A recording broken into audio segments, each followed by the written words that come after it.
പണ്ട് സ്റ്റാർ മൂവീസിലും HBO-യിലും ഒക്കെ കണ്ട ഹോളിവുഡ് സിനിമകളുടെ ഒരു മാജിക് ലോകമുണ്ടായിരുന്നു.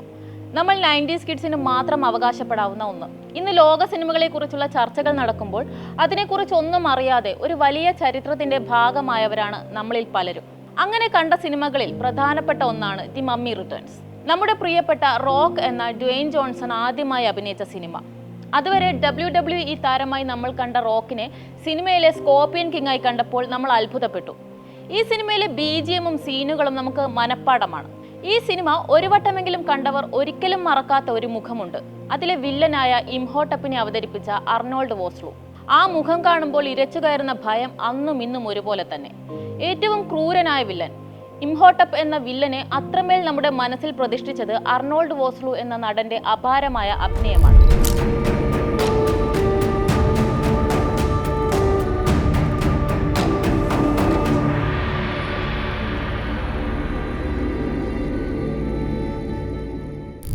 സമാധാനം കൊണ്ടുവരുന്നയാൾ എന്നാണ് ഇംഹോട്ടപ്പ് എന്നതിന്റെ അർത്ഥം. സിനിമയിൽ പിശാചിന്റെ പ്രതിരൂപമായി കാണിച്ച ഇംഹോട്ടപ്പ് എന്ന കഥാപാത്രം യഥാർത്ഥത്തിൽ പ്രാചീന ഈജിപ്തിൽ ജീവിച്ചിരുന്ന ഒരു വ്യക്തിയാണ്. പക്ഷേ ചിത്രത്തിൽ അവതരിപ്പിച്ചതുപോലെ ദുഷ്ടനും ക്രൂരതയുടെ പര്യായവുമായിരുന്നില്ല, മറിച്ച് ബുദ്ധിശാലിയായ ബഹുമുഖ പ്രതിഭയായിരുന്നു. സിനിമയിൽ സേറ്റി ഒന്നാമൻ ഫറവോയുടെ പുരോഹിതനായാണ് ഇംഹോട്ടപ്പിനെ അവതരിപ്പിക്കുന്നത്. എന്നാൽ അതിനും എത്രയോ മുൻപ് ഈജിപ്തിലെ പ്രാചീന രാജവംശമായ മൂന്നാം സാമ്രാജ്യത്തിലെ ഫറവോയായിരുന്ന ജോസറിന്റെ കാലത്തായിരുന്നു ഇംഹോട്ടപ്പ് ജീവിച്ചിരുന്നത്. ലോകത്തെ ആദ്യ എഞ്ചിനീയറും ആർക്കിടെക്റ്റും ഡോക്ടറും ഇദ്ദേഹമാണെന്ന അഭിപ്രായം പോലും ഈജിപ്തിലുണ്ട്. ലോകത്തിലെ ആദ്യത്തെ അറിയപ്പെടുന്ന ശിലാ പിരമിഡായ സഖാറയിലെ സ്റ്റെപ്പ് പിരമിഡിന്റെ ബുദ്ധികേന്ദ്രം ഇംഹോട്ടപ്പാണ്. ഈജിപ്തിലെ സാധാരണ കുടുംബത്തിൽ ജനിച്ച ഇംഹോട്ടപ്പ് തന്റെ ബുദ്ധിശക്തിയും കഴിവും കൊണ്ട് രാജവംശത്തിലെ നിർണായക സാന്നിധ്യമായി മാറുകയായിരുന്നു. ജോസഫ് ഫറവോയുടെ ഏറ്റവും വിശ്വസ്തനായ ഉപദേശകൻ കൂടിയായിരുന്നു ഇംഹോട്ടപ്പ്. ഇതിനെല്ലാം പുറമെ ഈജിപ്തിലെ പ്രധാന വൈദ്യശാസ്ത്രജ്ഞൻ, ജ്യോതിശാസ്ത്രജ്ഞൻ, ഫിലോസഫർ, പുരോഹിതൻ, അങ്ങനെയെല്ലാം ഇദ്ദേഹമായിരുന്നു. വൈദ്യശാസ്ത്രത്തിന്റെ പിതാവായി അറിയപ്പെടുന്നത് ഹിപ്പോക്രാറ്റസ് ആണ്. എന്നാൽ ഇംഹോട്ടപ്പ് അസ്ഥികൾ ഒടിയുന്നതിനും മറ്റും ഫലപ്രദമായ ചികിത്സാ രീതികൾ വികസിപ്പിച്ചിരുന്നു. വൈദ്യശാസ്ത്രത്തിന്റെ പിതാവ് ഹിപ്പോക്രാറ്റസ് അല്ല, അദ്ദേഹത്തെക്കാളും 2000 വർഷങ്ങൾക്ക് മുൻപ് ജീവിച്ച ഇംഹോട്ടപ്പാണെന്ന വാദവും നിലനിൽക്കുന്നുണ്ട്. ഈജിപ്തിൽ ജോസറിന്റെ ഭരണകാലത്ത് ന്യായവ്യവസ്ഥ, ധനകാര്യം, യുദ്ധം, കാർഷികം, പൊതുജന കാര്യങ്ങൾ അങ്ങനെ സുപ്രധാനമായ എല്ലാ വകുപ്പുകളും ഇംഹോട്ടപ്പിന്റെ നിയന്ത്രണത്തിലായിരുന്നു.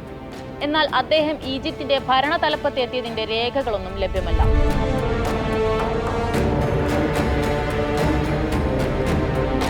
ഇംഹോട്ടപ്പിനെ കുറിച്ചുള്ള വസ്തുതാപരമായ വിവരങ്ങളെക്കാൾ കൂടുതൽ അദ്ദേഹത്തിന്റെ അമാനുഷിക കഥകൾക്കാണ് ഏറെ പ്രചാരം. ജലക്ഷാമത്തിൽ വലഞ്ഞ ഈജിപ്തിൽ ഇംഹോട്ടപ്പിന്റെ ഇടപെടലിലൂടെ മഴ പെയ്ച്ചു എന്നൊക്കെയുള്ള കഥകളുണ്ട്. ഇംഹോട്ടപ്പിനെ മനുഷ്യനായി കാണുന്നതിനേക്കാൾ ദൈവത്തിന്റെ പ്രതിപുരുഷനായി അവതരിപ്പിക്കാനായിരുന്നു താല്പര്യമെന്ന് മനസ്സിലാക്കി തരുന്ന ഒന്നാണ് അദ്ദേഹത്തിന്റെ മരണശേഷമുണ്ടായ സംഭവങ്ങൾ. ജീവിച്ചിരുന്ന കാലത്തേക്കാൾ മരിച്ചതിനു ശേഷമാണ് അദ്ദേഹം ആഘോഷിക്കപ്പെട്ടത്. ജോസറിന്റെ കാലത്തിനു ശേഷം ഈജിപ്തിന്റെ 18, 19, 20 രാജവംശങ്ങൾ ഉൾക്കൊള്ളുന്ന ന്യൂ കിങ്ഡം എന്നറിയപ്പെടുന്ന കാലത്തും ഇംഹോട്ടപ്പിന്റെ ഖ്യാതി വളർന്നു. അക്കാലത്തെ പാപ്പിറസ് രേഖകളിലും ശിലാഫലകങ്ങളിലുമൊക്കെ ഇംഹോട്ടപ്പിന്റെ പേര് എഴുതിയിട്ടുള്ളത് ഇതിന് തെളിവാണെന്ന് ചരിത്രകാരന്മാർ പറയുന്നു. അദ്ദേഹം ദൈവമായി പോലും അവരോധിക്കപ്പെട്ടു. അതിന്റെ ഏറ്റവും വലിയ ഉദാഹരണമാണ് ഗ്രീക്കുകാർ ഈജിപ്ത് കീഴടക്കിയതിനു ശേഷമുണ്ടായത്. ഈജിപ്തിന്റെ ബൃഹത്തായ സംസ്കാരം കണ്ട് അത്ഭുതപ്പെട്ട ഗ്രീക്കുകാർ ഇംഹോട്ടപ്പിന്റെ ചരിത്രവും പാരമ്പര്യവും പഠിച്ചു. വൈദ്യശാസ്ത്രത്തിന്റെ ദൈവമായി ഗ്രീക്കുകാർ വിശ്വസിച്ചിരുന്ന അസ്ക്ലീപിയോസിന് തുല്യനായി കരുതുകയും ഇംഹോട്ടപ്പിന് വേണ്ടി ദേവാലയങ്ങൾ പണിയുകയും പൂജകൾ നടത്തുകയും ചെയ്തു. ഈജിപ്തിന്റെ അവസാന കാലഘട്ടത്തിലും AD 7-ാം നൂറ്റാണ്ട് വരെയും ക്ലാസിക്കൽ കാലഘട്ടത്തിലും ഇംഹോട്ടപ്പിനെ ദൈവമായി ആരാധിക്കപ്പെട്ടിരുന്നു. പുരാതന ഈജിപ്തിന്റെ തലസ്ഥാനമായിരുന്ന മെംഫിസിലും ഫിലായിലും അദ്ദേഹത്തിനു വേണ്ടി ആരാധനാലയങ്ങൾ നിർമ്മിക്കപ്പെട്ടു. രോഗങ്ങളാൽ വലയുന്നവർ ഇവിടെ എത്തിയാൽ ഇംഹോട്ടപ്പിന്റെ അത്ഭുത ഫലം ലഭിക്കുമെന്നായിരുന്നു വിശ്വാസം. ഇതൊക്കെ പുരാതന കാലത്തെ കഥകൾ. ആധുനിക കാലത്തും ഇംഹോട്ടപ്പിനെ കുറിച്ചുള്ള തിയറികൾ പലതുമുണ്ട്.